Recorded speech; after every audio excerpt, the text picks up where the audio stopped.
Welcome again, free thinkers. Henry here, thanking you for being with us this Wednesday, October 4th, for Wisecrack Live. Mike will be with us in just a moment.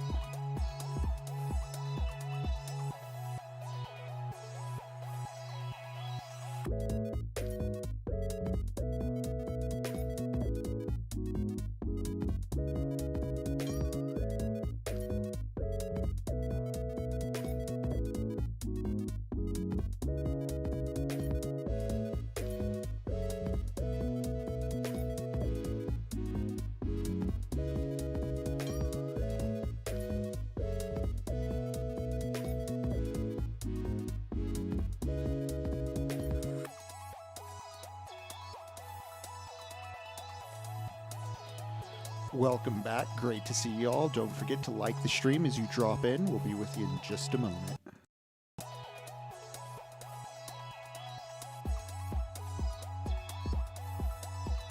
Also, if you are a member, don't forget we have emotes now.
Hey, what's up, free thinkers of various sorts? It's Wisecrack Live. It's Wednesday, October 4th, in the year of our Dark Lord 2023. It's Michael Burns. I'm here with producer Henry. As always, we're here for you. We'll never leave you or abandon you like he or she did. Shout out to the ex that hurt you the most. If you want to say their name in the chat, feel free. Let's see, ex that hurt me the most. Emma. And now I'm not shaming this person. I hope she's doing well. She didn't do anything wrong. I was fragile emotionally. But Emma is the name of the ex who hurt me the most. Emma, if you're watching this, it's okay. I get it now. You know, I was a little too vulnerable right off the bat, and I needed to play it a little bit cooler. I get it. Okay. So hopefully you're doing well and everything's great. Shout out your ex that hurt you the most in the chat to get things started. Please like the stream if you haven't already. It helps us a lot because you guys might not know this, but our entire world, society, economy, metaphysical and theological superstructures are all run by algorithms.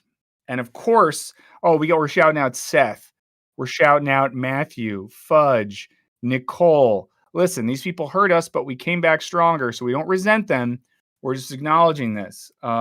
We're talking about Colin, all these sorts of things. But Vahid or Vahid, I might have said it wrong. Addie did nothing wrong. There we go. See, this is good. This is healthy. We're acknowledging that people have hurt us, but it doesn't mean they did something wrong. We don't have to resent people. We don't have to play into tired sexist tropes. We can just acknowledge that we can get hurt sometimes. But what I was saying before is that the entire world that we live in is run by algorithms that basically determine, for lack of a better term, whether we live or die.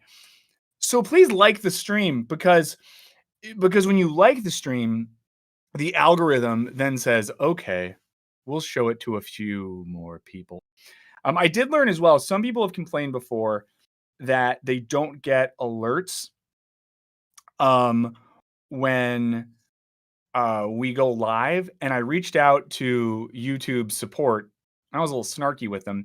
I guess there's something in your settings that you got to do on your end to make sure that you get alerted for these things. So there you go. Chris took JJ Carter's dog, but it happens, and we grow and we move on.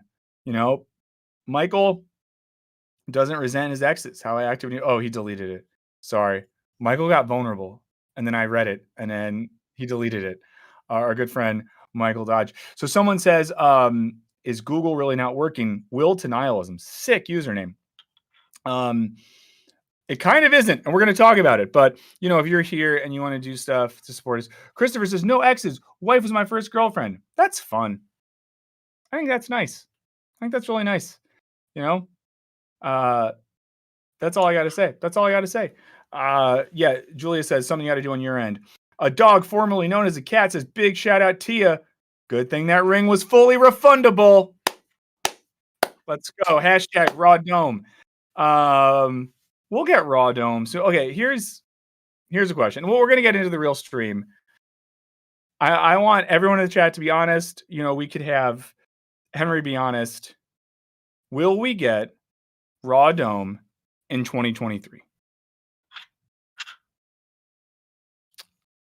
I don't want to be a naysayer. I don't think we will. Henry, is there any chance we get raw dome in 2023? I want people to get raw dome in 2023. Mm-hmm. But you're skeptical. I'm skeptical. I don't doubt something could happen. We have pushed up to 800. I don't think 1,000 is a hard ask. Yeah. There we go. Real quick, Lexus says we only hate Colin and Taylor, well, and Ryan and girl Ryan and Dominique and Diana and Max and Ignacio, but we only hate them, guys. Lexa be Dayton. I don't know many things in this world, but Lexa, we know that you be Dayton. Let's see. Lexa says we might have more viewers when we go back to Thursdays at 11, Wednesdays at 10 is tough for a lot of the core audience. I do suspect perhaps more frequently than once a week might feed the algorithm a bit more of a confidence boost in suggesting us around. But I know there are logistics outside of that I'm not in control of as far as getting that to happen. Yeah.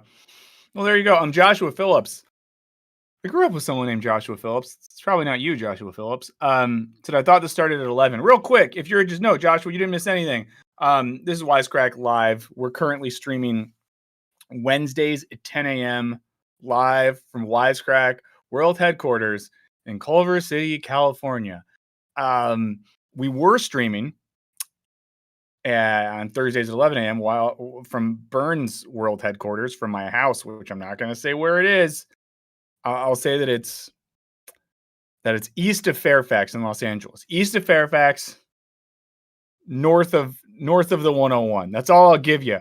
But there you go. We've been streaming at this time because I'm on paternity leave right now, but I've still been coming in to film videos because capitalism and the algorithm always win. And even though I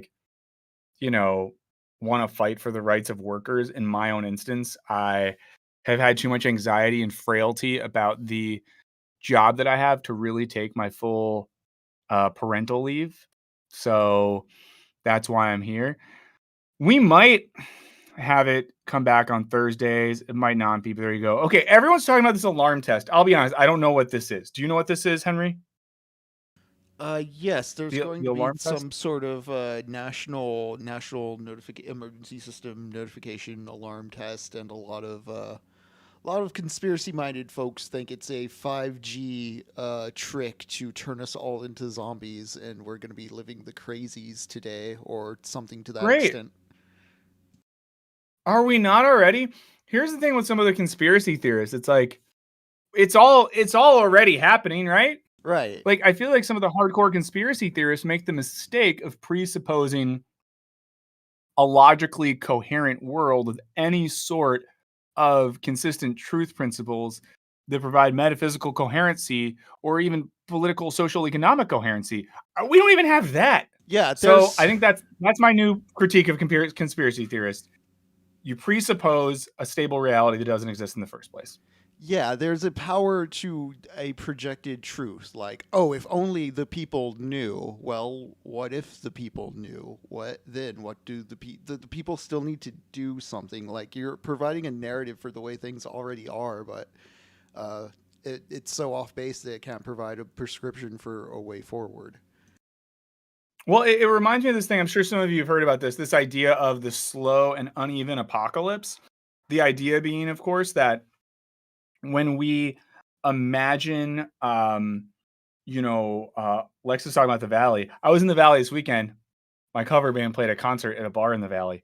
But like, when we think about the apocalypse, and hello guys, it's Thursday, Wednesday, it's Wisecrack Live. We're going to talk about all that stuff today. Thanks for being here. Like the stream if you're here. But what was I about to say? Oh yeah. When we think about the apocalypse or the end of the world, right? Think about a movie or a TV show that imagines the end of the world. You could think of, Deep Impact or The Last of Us or a number of things.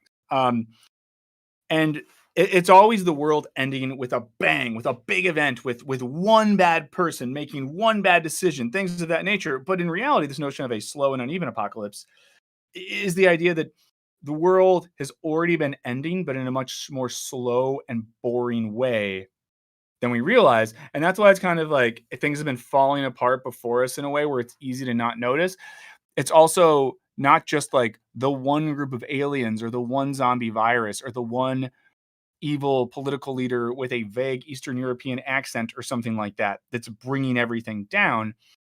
It's a system of things that have been collapsing the reality around us for a bit. So, Apparently, the test is let's going to be see. happening at 2:20 p.m. and it's not just phones; it's going to hit televisions and radios as well.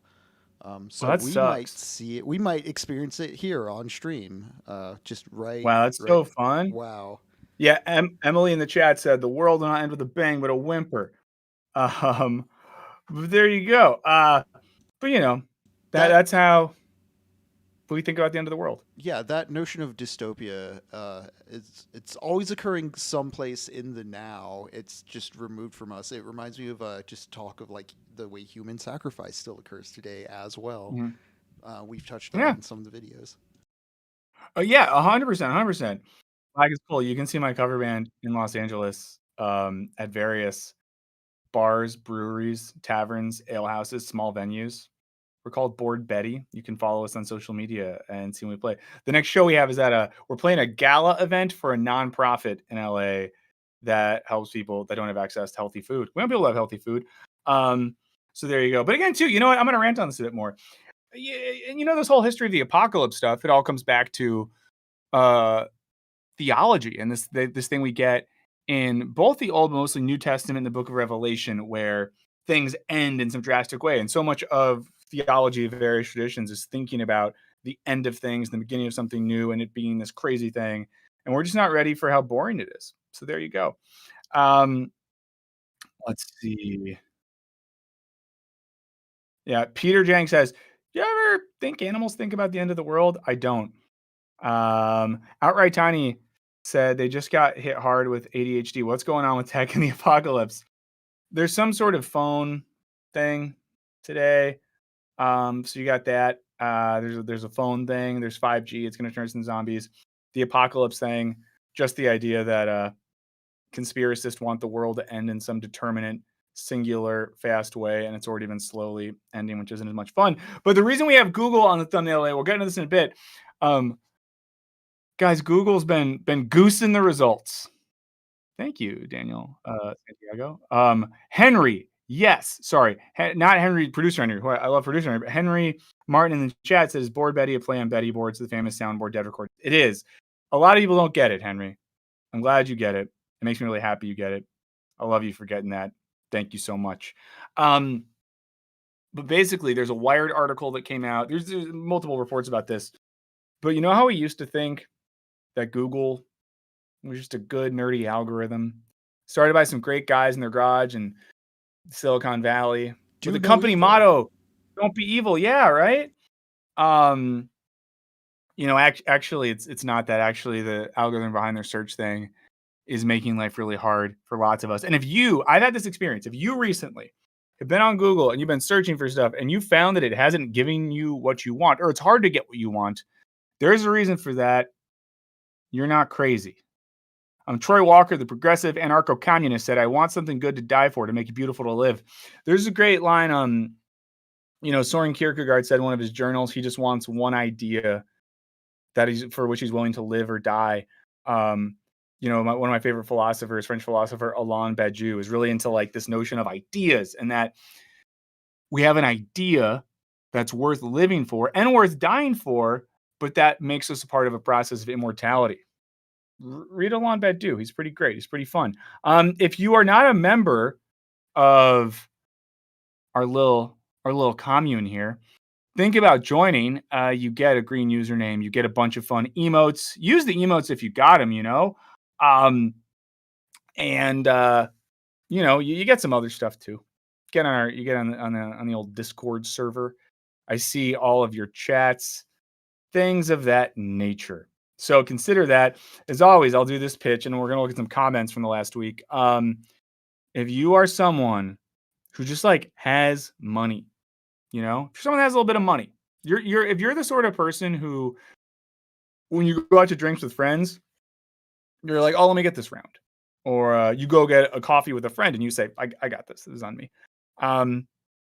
Consider signing up for our Patreon. It's a way that you can directly support our channel financially. It helps us a lot because basically, we talked about this last week. So there's the article that came out in New York Magazine /Vulture about Dropout and how the ad-based model of content production really doesn't work that well. It just doesn't.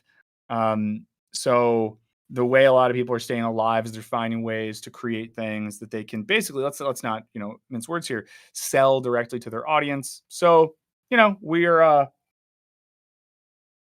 trying to do some stuff there. Now, as you guys know, some of you know, I'm still on parental leave. When I get back, we'll be doing more stuff on our Patreon. But again, consider it. Dead Card 13 gifted 5 Wisecrack memberships. Hello to Lord of the Chat, Dead Card 13. Thank you so much for your gifts. Very Christ-like of you. This is Wisecrack Live, the #1 evangelical Christian stream on YouTube. So we appreciate having a Lord of the Chat. If you wonder what that means, whoever has most recently donated the most memberships is Lord of the Chat. So speaking of the internet and YouTube and Wisecrack, things of that nature, like the stream, let's look at some comments from the last week. Thank you, as always, to producer Henry for pulling these.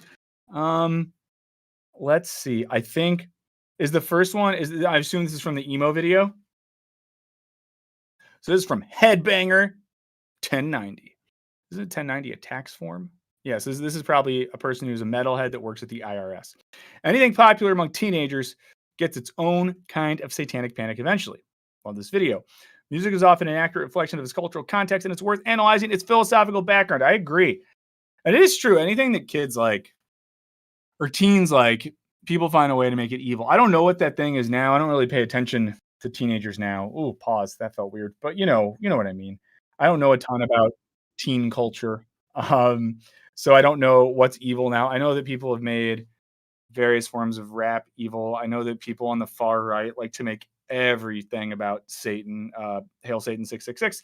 But we might not get Raw Dome in 2023. Hopefully we'll at least get to Scream 666 again.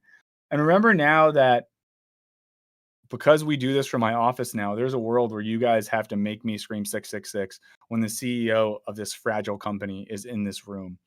But yeah, I think the working on the emo video was fun.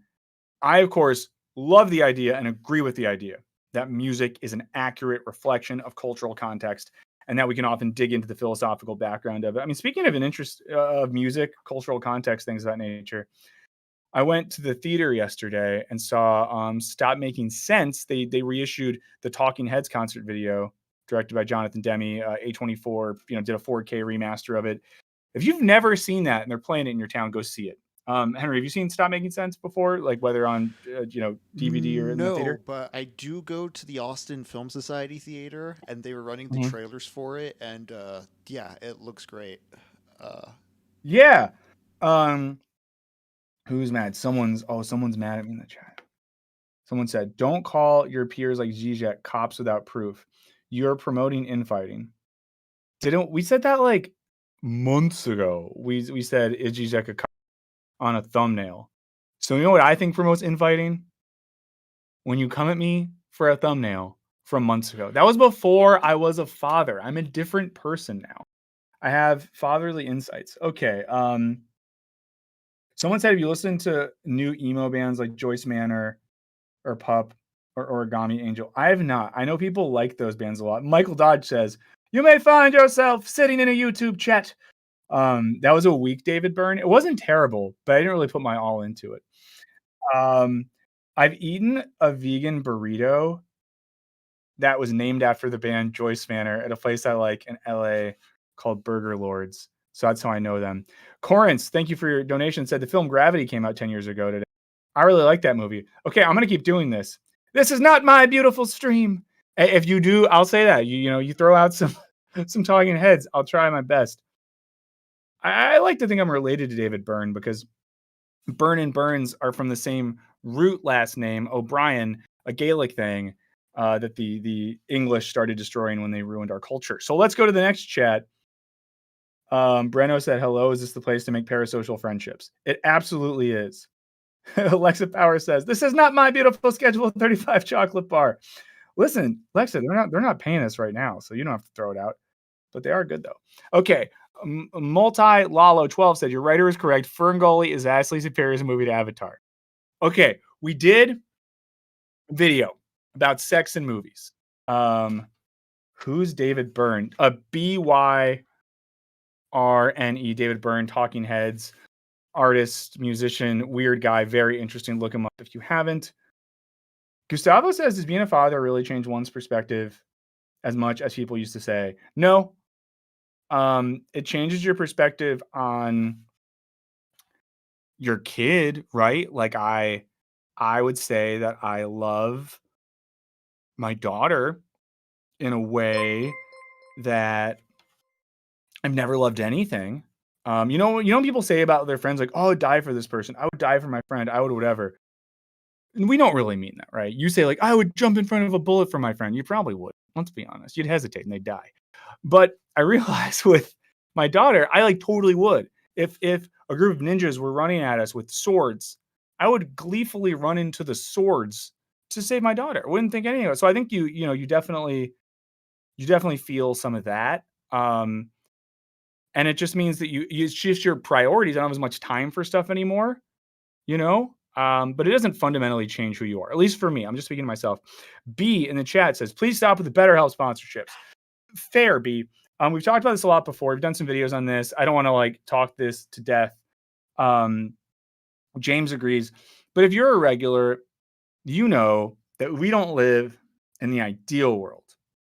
We live in the real world.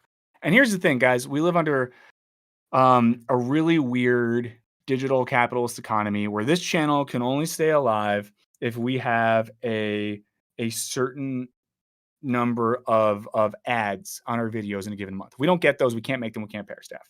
Now, we do not get to choose to an extent who those sponsors are. And at times it's hard to get sponsors from like cool companies. Now, Alexa's Schedule 5. Yes, at one point did I finagle a sponsorship by a Canadian company that makes kind of legal, kind of illegal psilocybin products. Absolutely. But not every sponsor can do that. Someone said, "You are just greedy." Oh, fuck off. I didn't mean, sorry, I shouldn't have said that, Turtle Boy. Actually, no, I did. You don't get to accuse me of shit. You don't know me. I'm not greedy at all. We basically, I'll tell you this, our channel as it stands right now doesn't even really make enough money to exist. We have a parent company and that kind of helps. If you can find us other sponsors. It's so naive to say, guys. There's like no money in advertising now. James Gibson Videography says, if you want less sponsorships, then you better help their Patreon. Amazing. No, but seriously, like if you guys know all these sponsors that want to pay YouTube channels that make essays that are largely critical of capitalism and the digital economy, if you know companies, totally put them in touch with me. I'd love to talk to them. But a lot of big companies and like, I guess a lot of larger brands, bigger companies have pulled out of digital advertising. Now we're going to talk about Google in a bit, but the reason that a lot of big companies, lots of money, don't do ads on things like YouTube videos is because they just do targeted advertising using. Nike is not going to pay me to be like, hey, Nike's guys. They don't need that because they have all of your data. And if Nike thinks you're a good potential customer, they're going to show you their ads on TikTok. They're going to show their ads on Instagram, on all the social media. They're going to target you directly, right? So who are the people that are still paying people like us to do little ads? It's smaller companies. And let's be honest, sketchier companies that don't have the money to use algorithms to do that. Companies that are just trying to get any brand recognition they have. So Adam and Eve offered us a thing once. I wanted to do it, but they were going to make me put in a butt plug on camera, which would be weird. But, again, I get it. So someone says, is it more than six figures? J-Dub says, how much is almost not enough money to exist? You take home a set. I've never made six figures in my friggin' life. I mean, I'll tell you this. Some of my colleagues might get mad at this, guys. No one makes six figures at Wisecrack. No one, as far as I know, is even that close to six figures. So just to be clear, like no one here is making tons of money. So there you go. Again, I get it. I get that it sucks that a channel you presumably like and a person you might like shills for brands that you don't like. That sucks. You're right that sucks. But all I ask of you is, is the alternative better? The alternative being we don't make videos. And let me pivot this. There's a way that we can think of this that I think is kind of interesting. Now you might disagree with me, and if you disagree with me, please just tell me. You can tell me why. But I think that it's funny sometimes that we have companies whose logic we fundamentally critique pay us to make videos that critique the very logic by which they exist. Like we have a video that talks about why a lot of modern mental health care is a scam, right? Implicating companies but then they pay us to do things, right? And in my mind, it's like they're giving us money to where I say some shit for 45 seconds. You know that my eyes are dead. Most of you skip it anyways, and then we get to make whatever we want. And here's the other thing I'll tell you. A sponsor has never, ever, ever, ever, ever controlled our content. Ever. They don't get to tell us what to say. That you know what I mean? So it's not like we do an ad for BetterHelp or Burger King or whoever, and they're like, the video has to say this. No, not at all. So I can tell you that because I'll tell you this. There's a lot of fucking people that make videos and TikToks and all sort of shit, and they have sponsors, and they're just talking to you like this, and they're like, oh, you know what I was thinking about the other day, guys? Oh, what were you thinking about?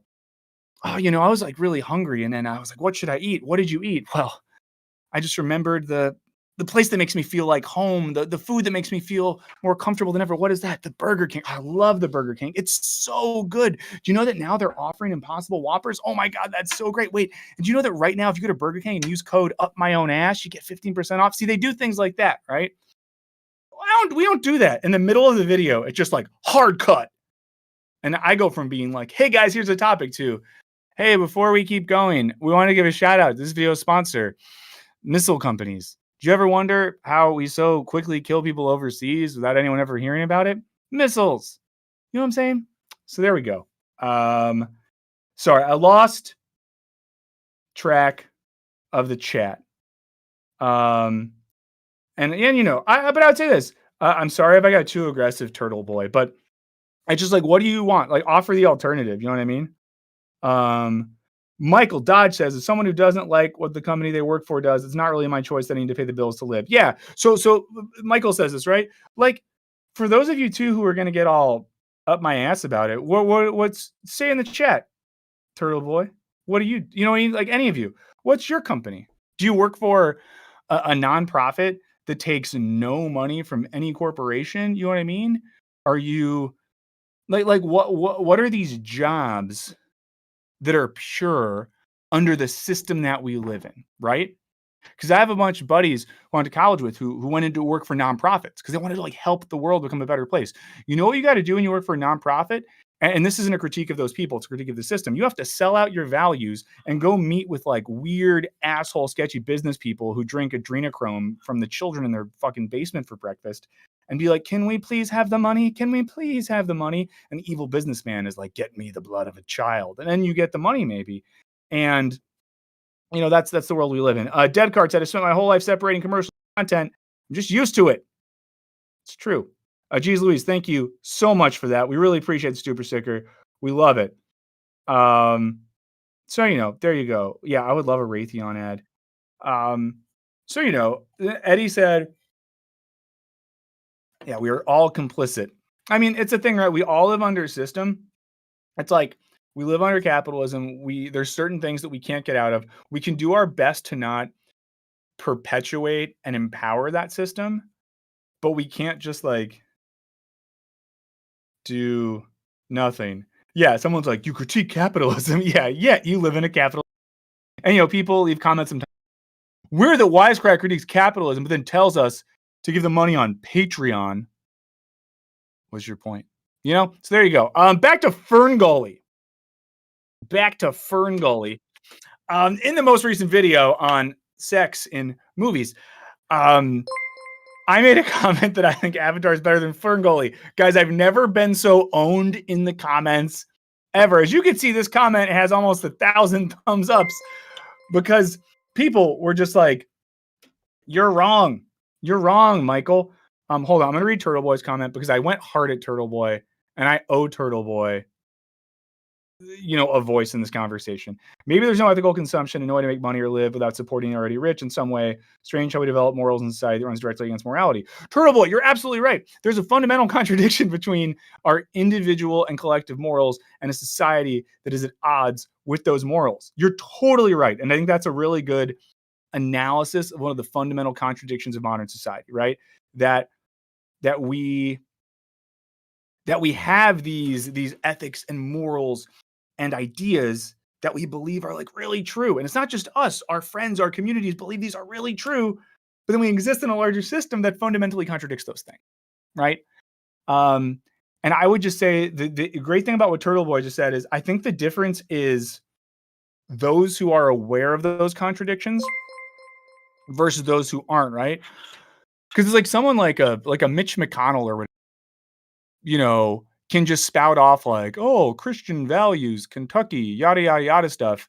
And then politically enforce ideologies that are absolutely counter to that.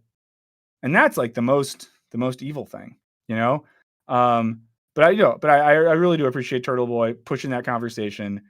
Sorry if I was too aggressive, but but it comes from a place of love. A dog formerly known as Cat said, this comment is sponsored by me. Promo code CatDog. Enter promo code CatDog here for CatDog. So there you go. Let me see something. Yeah. Also, too, like you guys, like you watch TV. TV has commercials. Like, what do you want to do? But either way, if anyone in the chat actually thinks, let me know. I haven't watched Ferngully in years. I'm probably wrong. And I'll tell you this. Oh, go ahead, Henry. I prefer Avatar to Ferngully as well, and think Avatar is overhated. There we go. I like Avatar. But I'll watch it. But you can say a lot of things about me, guys. I'll tell you one thing you can't say. That I won't admit that I'm wrong. Let's see. Andrew Sonic says, now I want to see a YouTube-safe pornography using just fruits, vegetables, and Nerf toys. Really quick, speaking of YouTube safe stuff, I'm going to tell you something real. It wasn't one of you. Someone who watches our channel snitched to YouTube about in the emo video. I made a comment about 9/11. It wasn't making fun of 9/11. It wasn't saying 9/11 was good, but in which I said there's a connection between 9/11 and certain bands that were forming around there. And I said, so if you like emo, I guess you think 9/11 is good. It was clearly a sarcastic, jokey comment, but some snitch is watching our channel and they saw that comment, they knew that I was joking. And they said, well, since I got that snitch in my DNA, I'm going to write to YouTube and be like, hello, Mr. YouTube, sir. Wisecrack is engaging in dangerous propaganda, disrespecting tragic events.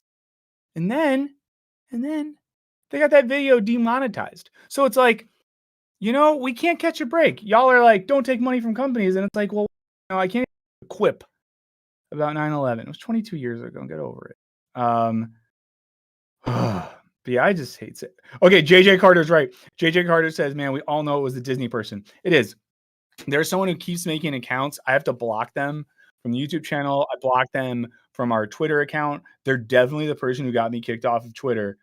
But I'm not going to engage with it. And they might be watching this now because they clearly are obsessed. And I would just say to the Disney snitch, I really hope you find love and happiness. I'm really sorry that anything I said has made you get this upset.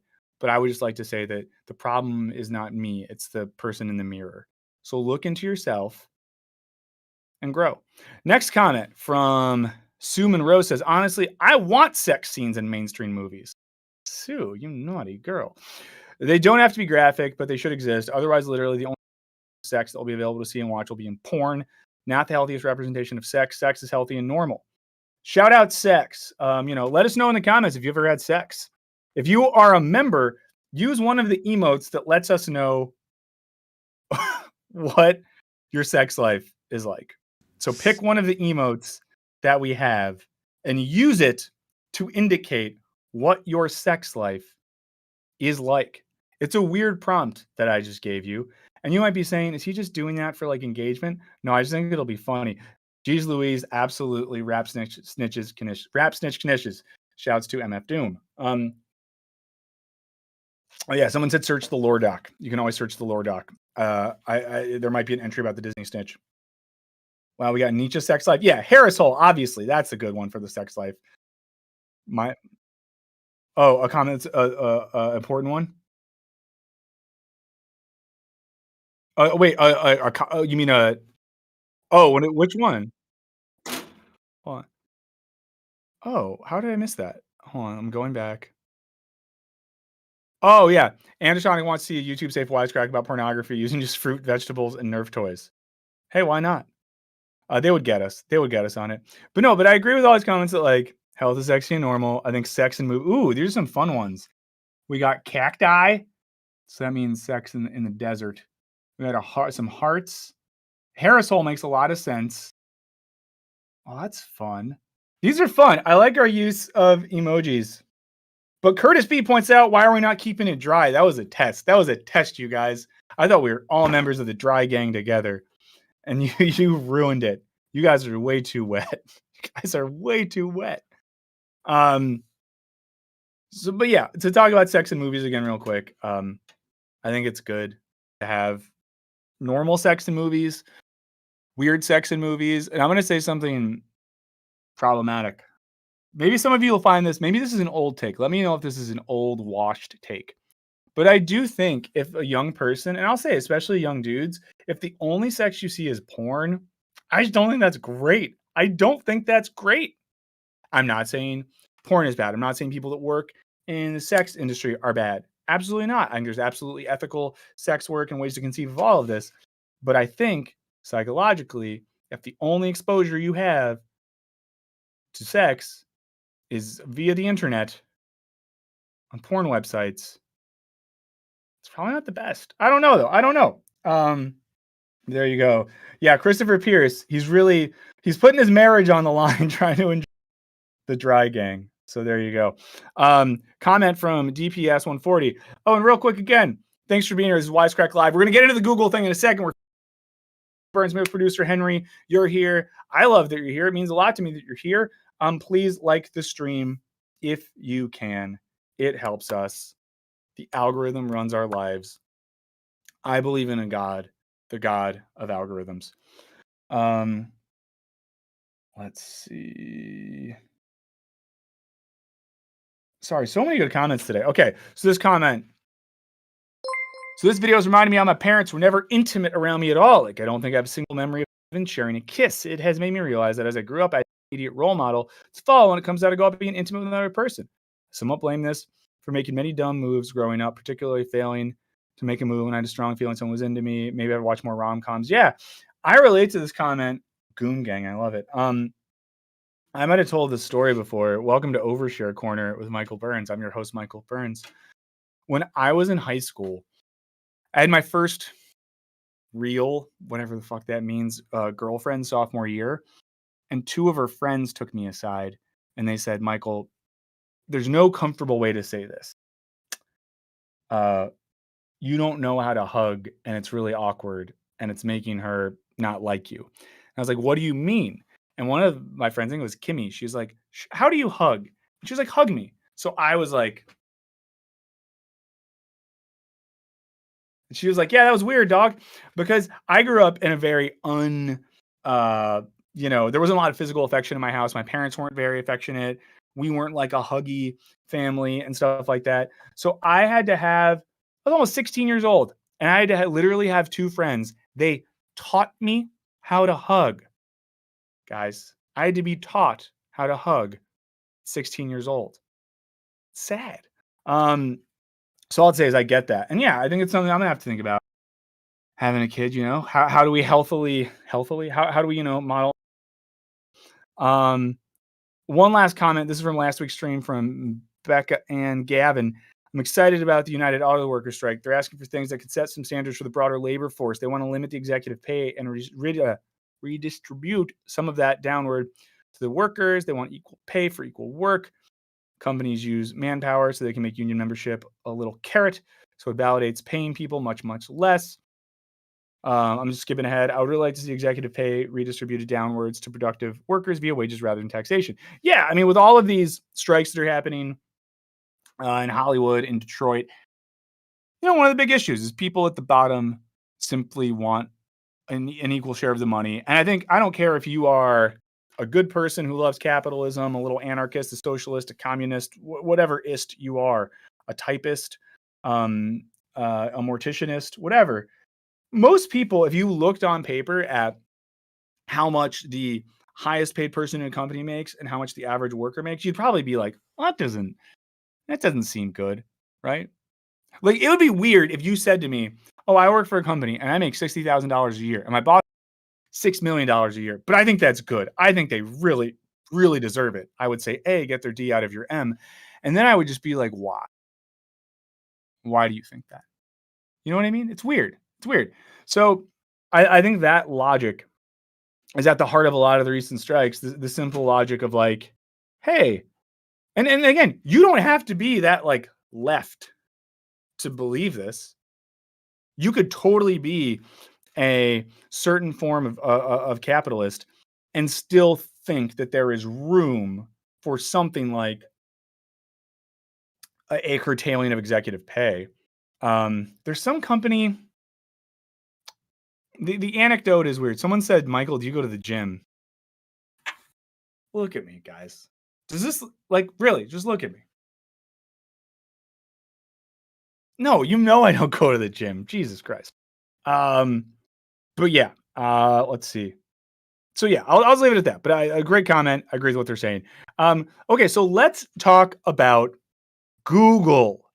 Ever heard of it? Now, before we get into it, quick station identification. Geez Louise, you're not fat. You're beautiful the way you are. And if you're big, that's great. Big boys need love too. See you, Logan Mansion Games.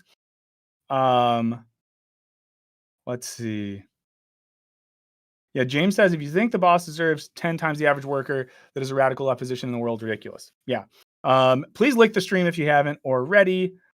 Yeah, Curtis B said 8 push-ups almost killed him on the stream. I started going to the driving range again a few weeks ago to hit the golf balls, and it hurt my body. Guys, golf is not a taxing sport. Significantly out of shape, older chain smoking men who eat beef tongue for breakfast regularly golf and don't die. So there you go. Thank you, Jeez Louise. Someone says, we haven't seen your legs. I have very skinny legs. So there you go.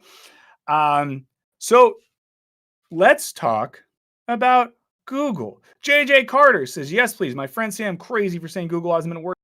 Not. It really is not working. So let's look at this article. It's from Wired.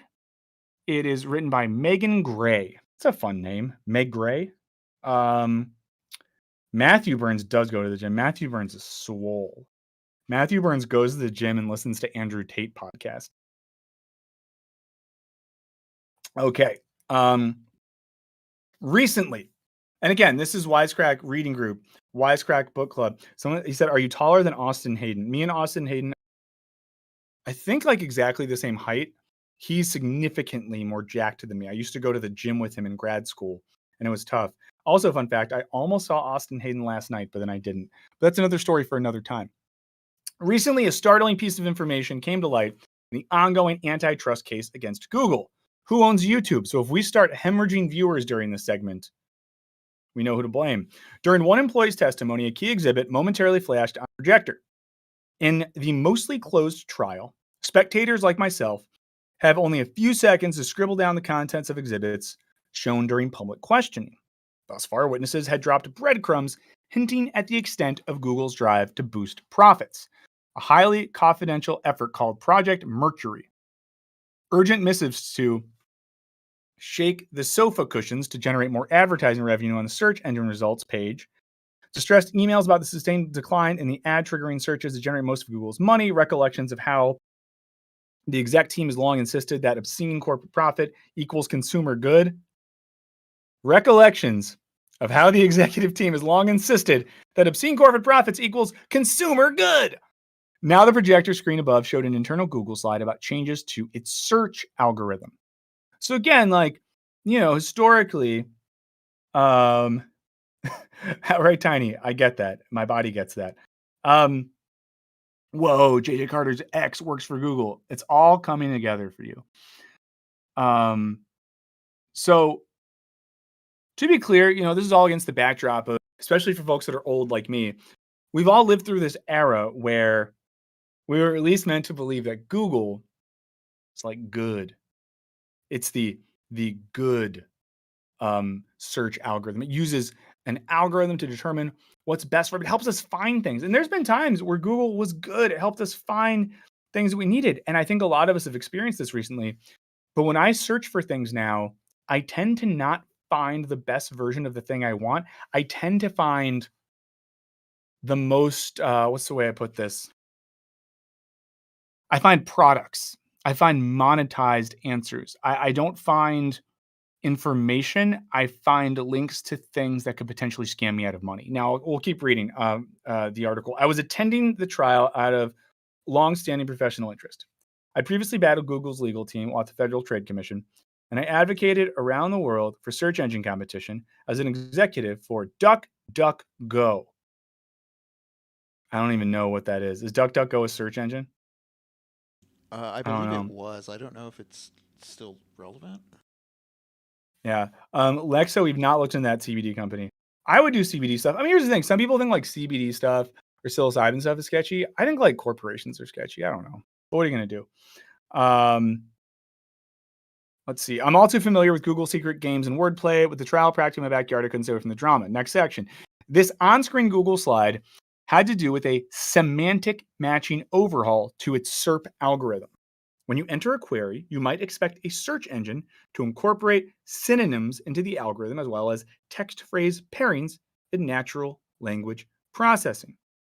But this overall went further, actually altering queries to generate more commercial results. Again, this is an important line, more commercial results, because I think at some point, maybe I'm just naive, we all thought the Google was like not, I mean, I guess we knew it was a commercial thing, but I just don't think we thought the results were commercial. I think we all thought that there's ads on Google.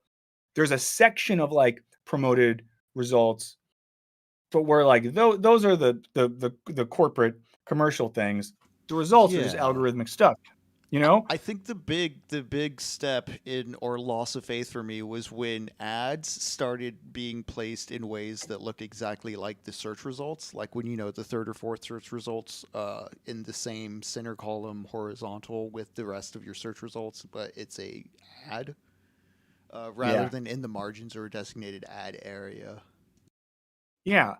I mean, and that's like, relevant to digital space as a whole, that distinction between what's an ad and what's not. I was talking about this before when I was incoherently ranting defensively about why we do ads.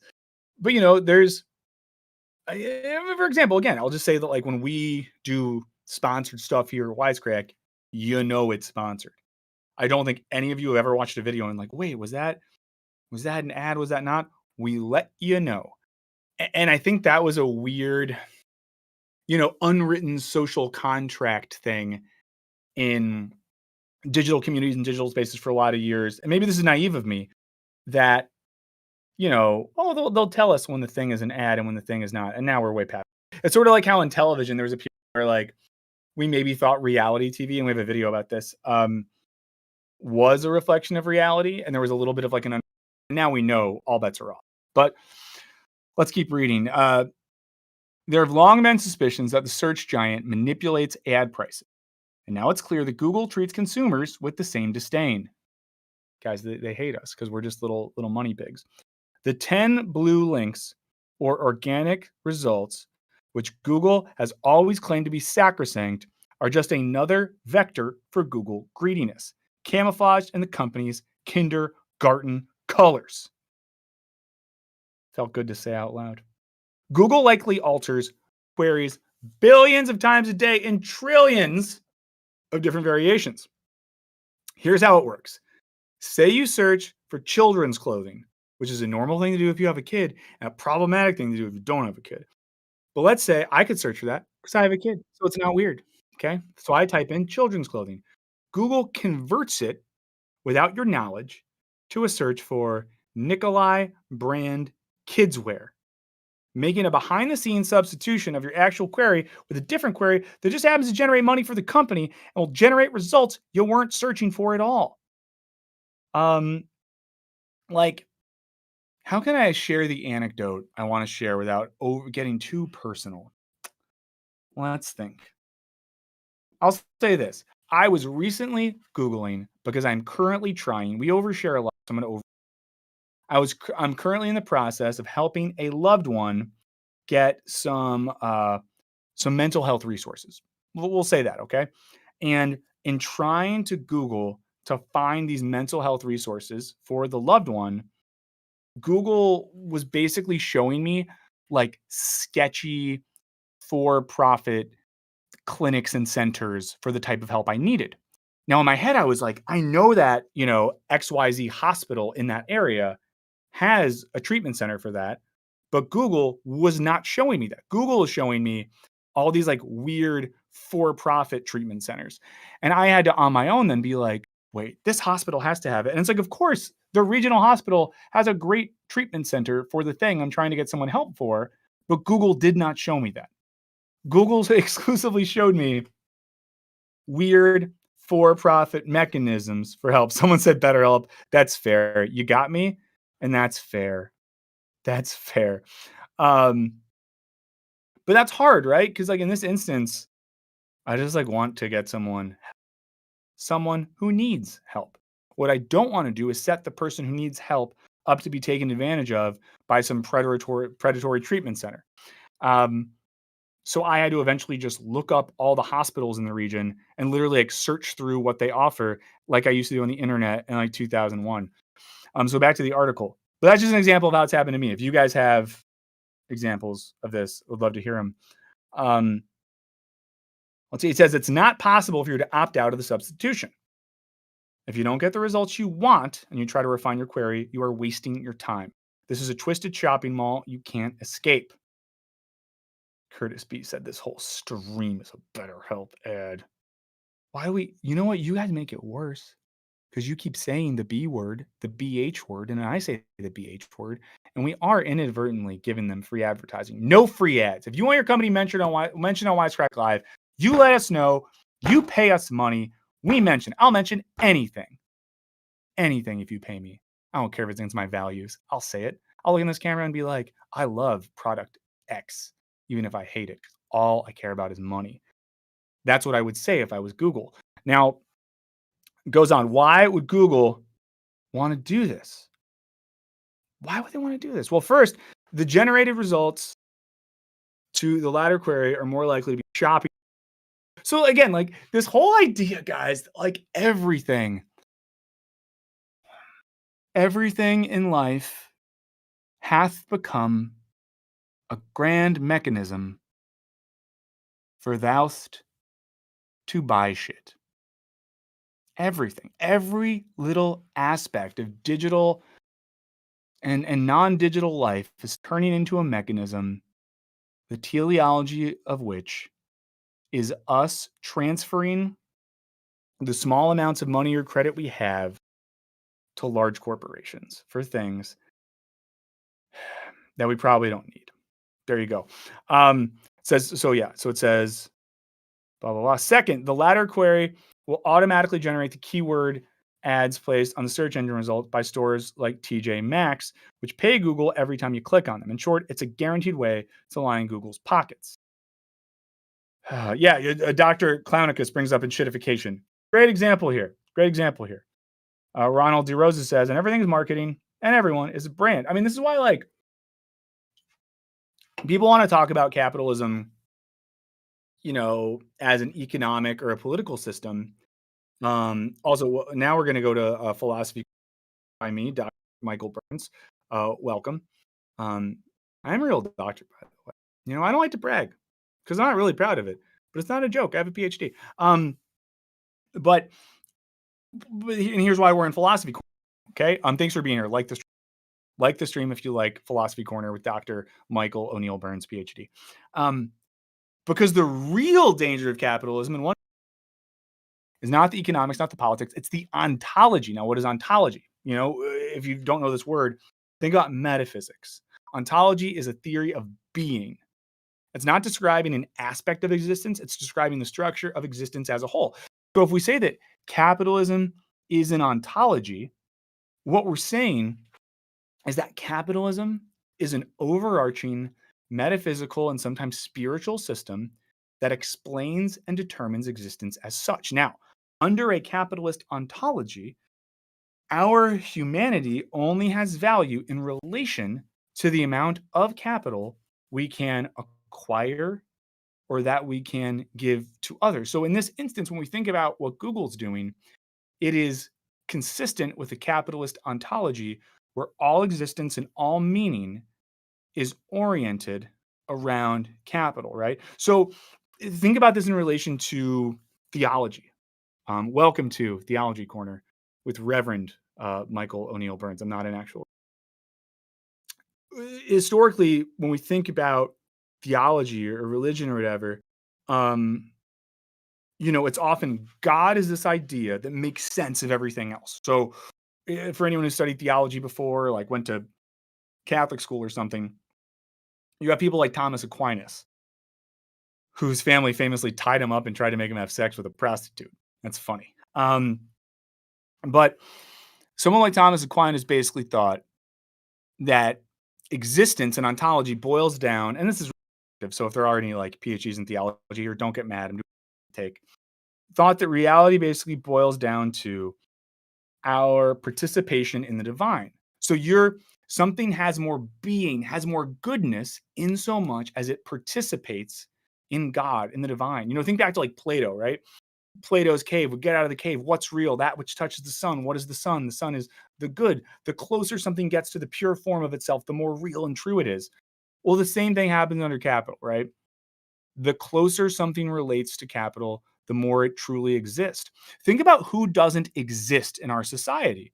And I mean this in a non-disrespectful, dehumanizing way, but like unhoused people, like kind of just don't exist.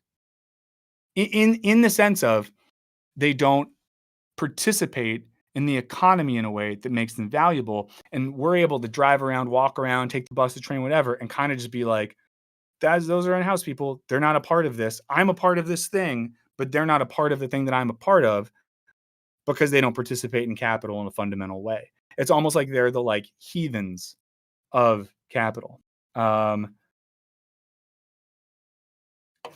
Darren, you're right. Like, guys, why are you taking me so seriously? Okay. I made a joke about Thomas Aquinas. It's not like real. That story is probably not even real. Also, it's from the olden days. We can make fun of anything from the. That's the rule. Is someone gonna report that?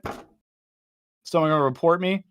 Yeah, Dr. Clownisk says that why Matt Christman says, and good vibes, get well, Matt Christman and family. Says capitalism replaced God. Yeah, right. Wait, why am I being canceled? I just keep getting cancel cultures. I'm gonna become one of those guys who's against cancel culture.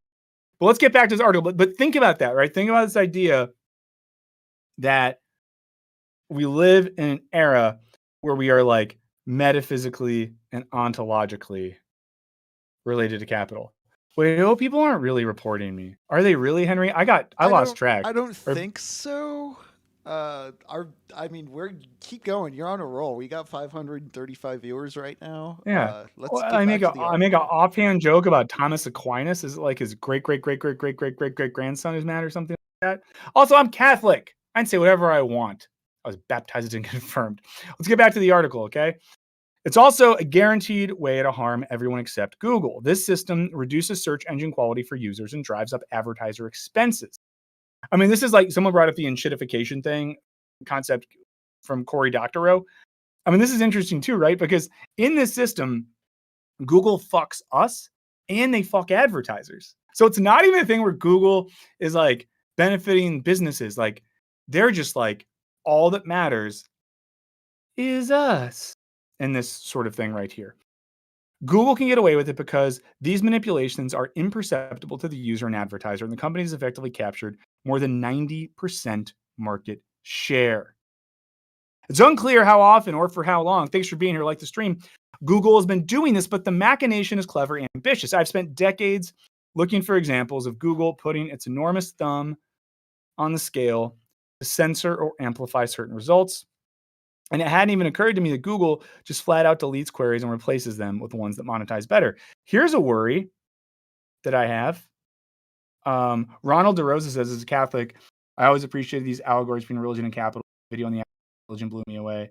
Yeah, I mean, as someone that like grew up Catholic and studied theology, this is why I try not to hate on religion too much. Like I got into thinking about more like radical, emancipatory, critical Marxist politics via certain religious traditions, in particular the liberation theology tradition in America. So there you go. But I'm thinking right now too, like we are on YouTube. YouTube has a search bar. YouTube is owned by Google. I'm just saying. I'm just saying. Oh no, the views just dipped.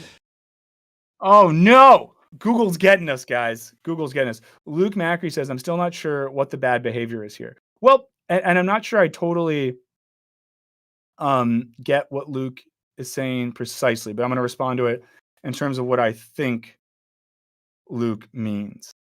What I think Luke means is like, what is the bad behavior by Google? Well, here's the other thing, right? Let's go back to the capitalist ontology thing. If our ontology is oriented around the accumulation of capital, well, then an ethical system that comes out of the ontological system, right? Because ontology is like, this is how the world works. Ethics is like, this is how we should relate to each other in the world that works that way. I'll say it again just in case it helps. If ontology is like, this is how all the world and existence works, then our ethics are a reflection of how we treat each other relative to that ontology, right? So in that case, what's going on here is completely ethical. So I think it was Luke's question, right? It's completely ethical because if we're existing underneath a capitalist ontology, then it is ethical to do things that further that teleological end, right? So I think what Luke's asking is a really interesting, important question. What's up? Chris Maverick's here. Chris Maverick, I think I'm getting canceled in real time, so thanks for being here. But this is all I have to say is like, and someone earlier when we were talking to Turtle Boy, also the whole time we were talking to Turtle Boy, I was thinking of Troll Boy from I Think You Should Leave and the Little Buff Boy competition. Look at this little shit brick house. But so in a sense, like Turtle Boy made this comment that was, it feels weird when our individual ethics are in direct contradiction with the way the world works. And I was like, that's a good point, Turtle Boy. And that's kind of what's going on here, right? We are like, this sucks. This is bad. Well, why do we think that? Because we project a sense of our own moral existence or social good onto these corporations that exist by the laws of capital. MDMA says, I once Googled Wisecrack and got Johnny Harris. Henry Martin said, Michael, what was your dissertation on? It was on Soren Kierkegaard, German idealism, and a little bit of 21st century French philosophy. So there you go. You can look it up. There's a book that exists about it. Okay. Let's see. Wait, I'm getting canceled. Wait, do you guys know what I meant when I said unhoused people don't exist under the laws of capital? They of course exist as human beings. I am not capitalism. I am a human being and a humanist that thinks that every human being has a fundamental value. I've stated that in many ways. So if anyone genuinely thinks that that's what I meant, I hope that you go back and see the context. What I was saying is that under a world that exists wholly towards the ends of capital, unhoused people literally don't exist because they don't have value to raw capitalism. So, right? That's fair. I don't know. I'm very confused by the chat today. I too am confused. I thought it was the Thomas Aquinas crack that Yeah. got you. Also, I'm not. I thought we were friends here. I thought we were friends, guys. What is this? What is this shit? I don't like this. This is putting me in a bad mood. I'm just being honest with you. It's putting me in a bad mood that I'm trying to just talk. We're trying to read an article and get into some stuff, and I have to look down at the chat and see people saying that I'm saying things that I'm not saying. Also, real ones. Stick up for me in the chat. You know, we're all one here, okay? So, sorry. Yes, most scams follow an elementary, thank you so much, Henry, bait and switch technique where the scoundrel lures you in with attractive bait and then at the right time switches to a different option. But Google innovated by reversing the scam. First, switching your query, then letting you believe you were getting the best search results. This is a magic trick that Google could only pull off after monopolizing the search engine market, giving consumers the false impression that it is incomparably great only because you've grown so accustomed to it. For sure. Let's see. Okay, now I feel bad. People were being nice after I said that. But also, too, I think everyone knows this. If you really are confused about something I said, just ask and we'll talk about it. Because I'd love to talk about it. Like earlier today, we had a great conversation. When a troll boy / turtle boy made a comment that was against me, but we talked about it. So, do that. Okay. Do that. You know what this makes me think of? I don't know if any of you are dealing with this right now in America, at least. Oh yeah. We can drop a link to the article. It's on Wired. Title is How Google Alters Search Queries to Get to Your Wallet. Oh, B's, you didn't cancel anyone, and B, your comment was totally fair. Again, you guys can be critical as hell, but we can talk. About it. You know what I mean? The only comments I've put people in timeout for is when they start asking where Jared is. Yeah, that's annoying. Let's see. And Drift King 305 says, "Don't be soy." Shout out to the 305. Shout out Miami. Shout out Rick Ross. That's all I got for Miami right now. Yeah, Penny Waldrop says, just ask your representative government if unhoused people. Yeah, because you know what your representatives in federal government are going to do? They're taking meetings with real estate developers left and fucking right. They're taking money from people who benefit off these things. They're not doing things that benefit the unhoused community. So that's what's up. That's what's up. Domer, you get canceled. Okay, I'm critical of my face too. Emperor Peel Off. I wish it was slightly different. But there you go. But what this is making me think of is if anyone's dealing with student loan stuff in America right now, Biden, there's this new plan. It's the SAVE plan. Supposedly we should switch to it. We should maybe consolidate older loans, get on the new plan. But two things. One, I'm so skeptical because it's like, I don't know who to trust. Do I trust the loan company telling you what to do? The people that benefit off me being in debt? That feels weird. Do I listen to like the government? I don't know. When I Google to try to figure out what to do, I can't. And it's just like, who do you trust? And I think it's similar to this feeling of like, where is there some sort of consistent reality in which we can trust? Let's keep reading. So even if Google, and this is the last bit of this article, guys. Thanks for letting us work through this. I really like to read through an article together. Luke says, I guess I just don't agree with the article's characterization from information presented. I agree that capitalism make things ethical and we shouldn't be cool. Yeah, and I think Luke, like, I would say we're not necessarily like trying to be when we read an article or anything, and hopefully you all know this, when we read an article trying to be like, this is good because we're reading it, it's all good. I think it's getting at some interesting content. I definitely don't think I would guess the underlying perspective of this author would be slightly at odds with the perspective of Wisecrack Inc. in that there's like people in tech who are sort of like, we want all the tech stuff, but just have it be like good and ethical. And I just think that's not going to happen. You know what I mean? I think that's maybe not going to happen. Yeah, Chris Maverick gets what I'm saying with student loan stuff. Yeah, that's why I haven't switched to like this new plan yet, because I'm just afraid, because I read things online where someone switches to the new plan and their payment goes up a lot. And if my payment went up a lot, I'd be screwed. Gustavo Marquez says, I'm confused. Is ontology the same ideology? And how is it possible that capitalism has its own worldview and adapting discourse? Okay, great.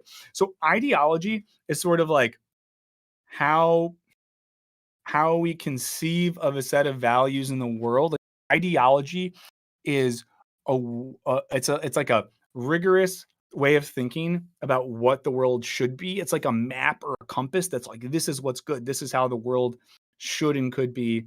And ontology is trying to describe being as such. So ontology is something that exists ideally independently of how we conceive of it, or independently of human subjectivity, right? Ideology is something that only exists via human subjectivity. So it's like reality exists in theory without us. Ideology only exists via human subjectivity. Hopefully that makes some sense. That's a really good question. It's a big question. And that probably wasn't I think Jeez Louise says, is this related to Hegel at all? Everything is related to Hegel. And I'm actually not kidding. Okay. Sapphic Hazard says that their payments dropped %. That's amazing. That's amazing. I'm glad to hear that. Ben Thompson says, had a few colleagues in my finance job say artists don't know anything about money, some element of capitalism as an ethical framework, perhaps. Yeah, artists are terrible with money. It's a fact. So would you say evolution is an ontology? Maybe. Now you're asking good questions that I'm hesitant to just like jump into, because I'm not sure, but really good questions today. And if I'm missing any questions, I'm sorry. Yeah, Julia says Hegel is everywhere. That's it. I want to make a hat that just says Hegel is everywhere. Someone make that for us. Let's see. So let's look at the last bit of this article. Even if Google prevails in this antitrust trial, I predict its troubles will continue. A company executive at the trial spoke on the stand about Google's contract with the users and its honest results policy. Yeah, that contract with the users. No matter what pretzel-shaped Google twists, no matter what loopholes and legalese it bandies about, defying reasonable user expectations is a loser's game. Until then, Google's massive market share and deep entrenchment in everyday life ensures that these warped results pollute our ability to discover and learn basic information about the world around us. The next time you Google, remember that you're getting search results that have been skewed, not to help you find what you're looking for, but to boost the company's profits. So when we Google, we're basically all Bono from U2 because we still haven't found what we're looking for. God bless and good night. Now, it'd be fun to end like that, but I'm not going to end like that too. A dog formerly known as Cat, thank you so much, said anyone that can't see how being homeless removes you from a system that is fundamentally designed to suck up as much as possible is disingenuous, POS deep throat in the boot. Hashtag raw dome. There you go. Hegel is on Spoutable. There's too many apps now. I'm not getting on Spout. I don't want to get on any more apps. I don't want to be around anymore, digitally speaking. Michael, sorry if you read this question. Did you watch This is Financial Advice by Folding Ideas? No. Should I watch that? Someone said artists are terrible. Yeah, why not? Money has corrupted art. For sure. Yada yada. Is ontology based in materials and then while idealism exists under hegemony? Yeah, a lot of really good questions. I'm not going to answer all these. Who wants to see you two at the Sphere? I would go to the Sphere. That sounds fun. Yeah. But I guess like with the evolution and ontology, separate stream where it's just like stoned philosophy. I guess the issue would be that ontology is a framework for understanding reality. It's a theoretical framework developed by human beings projected onto being itself. But maybe it's not a full-scale ontology. I think like in Hegel's philosophy of nature, the way Hegel talks about the development of nature and matter as an independent process, which has some relation to evolution, but isn't like that, is a little more ontological because it's describing a structure and not describing like biological features in that way. Something like that. But yeah. Let's see. If you come to Vegas to see the Sphere, you have to hit Meow Wolf. I don't know what Meow Wolf is, but now I know. Emperor Pilaf is going to Vegas. I've never been to Vegas. Vegas scares me.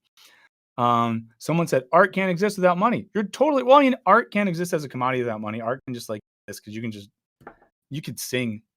You know what I mean? Anyone could just sing, and that can be art. Someone says, I don't want to be too specific. I work with a future therapist. Hegel is a stone that every philosopher has to push up a hill for inevitably to roll back down. That was beautifully said. Yeah, but I guess the main point of reading this article is just to get, and I don't have like an answer here. I'm not going to tell you what you should think. I'll tell you that you should like this. You like the stream though. I'll tell you that. One video, would you do an ad for public benches or afternoon naps or anything you can't buy? That I like that idea a lot. But Meow Wolf is an art installation. Okay, cool. But reading an article like this, I think part of it is just like part of it gets at like the shittification issue, right? Because a small conglomerate of tech companies, and like guys, Google is powerful. Google is a powerful company. They own and run so many things that we lives all the time. You know, these companies are doing things that don't necessarily benefit advertisers, don't necessarily benefit consumers, and they do it on platforms that we're sort of already so addicted to that there's not another option. I think an analogy here, and this might is like the highway system, right? So when I drive to and from the studio from my house in Los Angeles, it sucks ass. Why does it suck ass? Because the roads in LA are bad. The highways are bad. They're not very functional, but there's no other options, right? It simply is what it is. And they could fix the roads. They could increase public transportation, but it's not like there's another option, right? And in the same way, I think Google knows that we're all going to keep using it. You know what I mean? Like, I think if anyone in the chat has, search engines they use instead, someone says there a link to this article I'm watching on. We put a link in the chat. We can put a link up on the description when we're done. But again, if you want to just Google, I can't even talk about the article. I'm telling you to Google. I'll drop it back in. If you want to. Yeah, Henry will drop it back in. Eddie, if you have a lot to say about the art conversation, you could also shoot us an. It's up to you. Let's see. Just catching up with the chat. It's a good chat. It's a good chat when it doesn't try to cancel me. Someone says, okay, Andrew, is it worth becoming a philosophy or religion professor? My honest thing these days is like, you got to get a PhD to become a professor. You should not go into debt to do that. If you have to go into any form of debt to do it, I would not do that. The other reality is, even after you get, okay, so Bing, people are bringing up, the mic might be cutting out, guys. My setup sucks. We know, this is a fact. We know it's canon. It should be in the lore doc if it's not. But yeah, JJ Carter found it by Googling. They're surprised. But with the question that Andrew had about whether you should, all I would just say is you shouldn't go into debt to get a PhD. Once you get a PhD, the academic job market sucks. It's so hard. Your odds of getting a full-time academic job are the same, if not worse, as to what the odds would be if you moved to LA to become and your goal was to land a role or something. Chris Maverick says not using Google is functionally impossible. Yeah. I mean, yeah, it's everywhere. I mean, again, it's on this website that we're in. I'm inside of YouTube right now. But they own this website. They own a bunch of other things. People use it everywhere. Yeah, Eddie's an artist and teaches, makes his money teaching, so he doesn't have to compromise his work. It's value to saleability. Yeah. I mean, that's the thing too. I just think if you want to be an artist these days, find a job that you don't hate that pays you some money and then do art. I am Dr. Burns. That is true. That is true. Yeah, Alexa, I get what you're saying. It's just hard. Earnestly recommend anyone get a PhD these days. So yeah, let's see. Why not make your own search engine? Yeah, I have one of my best friend's a big tech guy. Maybe I'll ask him to make us a new search. Oh, the alarm just went off.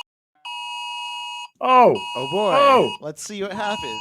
What the fuck is this? My phone has not. Jesus fucking Christ. Did anyone just get the test? Oh, I hated that. You are now a 5G. No, it hasn't happened over here yet. This stream is brought to you by Google. I did not like that. Am I the only one who got it so far? Guys, we're all 5G'd. I'm a zombie now. Did not like that. So, I think we're going to get into some more stuff soon. We're going to wrap this up in a sec. Shout out to... it. Oh, yeah, I see people getting it right now. It's going off in the... Yeah. Everyone's getting it. It's crazy. It's crazy. All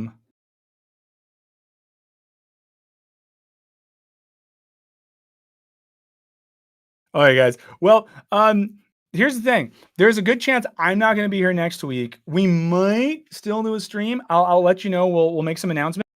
Next week is my last week of parental leave, so I'm going to try to actually take the full week off. I know, shocking, right? Take all the time.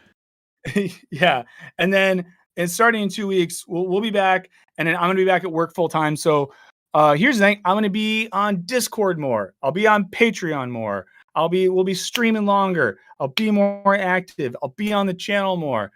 I'm going to give myself back to this corporation and this company. I will die for this place. So you'll see a lot more of me. So that could be good. Liz Scott getting the booster later today. I hope it doesn't kick your ass. It did kick my ass. So enjoy the first 10 hours after you get it when you're like, this is fine. Because then it gets bad. Drink lots of fluid. Be healthy. We want you to be good. So if anyone wants to drop in the chat some What Aryas, What Arya is our segment we have from our friend The Dude Abides, where we drop things we're watching, reading, listening to, all those sorts of things. We'll do it real quick because I got to bounce. I'll say again, I saw Stop Making Sense at the movies yesterday. If it's playing near you, I would really recommend seeing that. Another thing, I've been listening to the band Garcia Peoples. They're like a rock band out of New Jersey or New York, and I like them a lot. Just called Garcia Peoples.